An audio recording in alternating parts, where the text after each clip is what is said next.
misconception. Like I really want to talk about this about Khadeeja radiallahu anhu, right? There's this misconception that like like she was in the field, like she was this multi-millionaire, and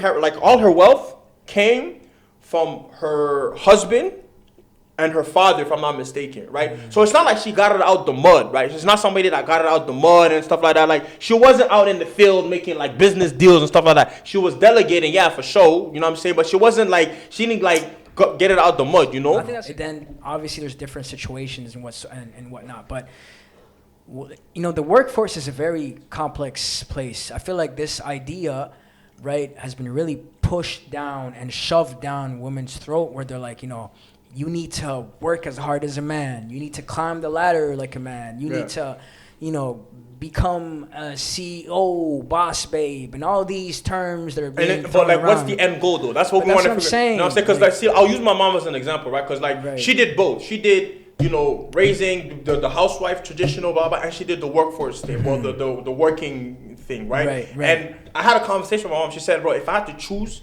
one path, I would choose the staying at home, being a housewife thing, because there's just way more peace. My mom don't want to wake up at 4 a.m. to go do freaking 10 hours, come home tired. You know what I'm saying? My mom don't like that. I don't think that's that's healthy in my opinion. You feel me? 100%. It's not healthy. Like 100%. So it's like it becomes really difficult, right? The whole again, there's nothing wrong with working, right? And there's just misconception. Like I really want to talk about this about Khadeeja radiallahu anhu, right? There's this misconception that like she was in the field, like she was this multi-millionaire,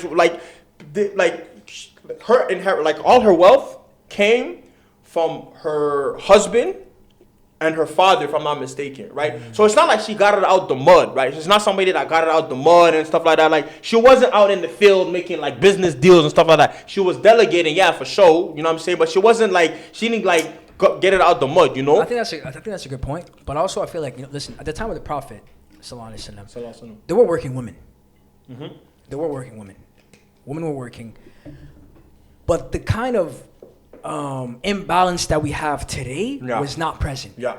In the sense that they knew where the priorities were. Yeah. And today I feel like this whole thing of balance is completely screwed. Like the balance is almost no longer there. Yeah. You feel me? Where it's just like prioritizing work.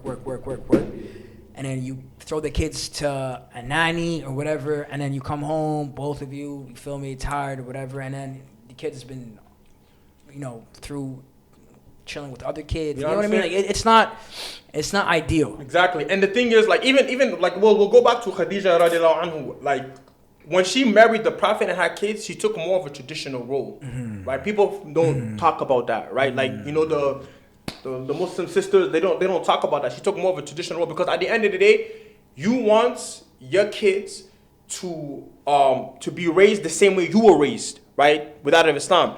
Right, and you want to do that as much as you can, right? Because when a kid is young, they're malleable, right? You can, you know what I'm saying, they see you do something, they're gonna do the same thing, right? So you want them to grow up with your values, right? So it becomes a lot more difficult when a kid is like just coming up, and then you decide, okay, you're 2 years old, I'm gonna send you to daycare, I'm gonna go to the workforce, daddy's gonna go to work, mom's gonna come to work, we're coming home, we're tired. Now for 8 hours a day, somebody else is, your kid is getting taught somebody else's, values and stuff like that. It's tough. You know what I mean? So it becomes really, really difficult,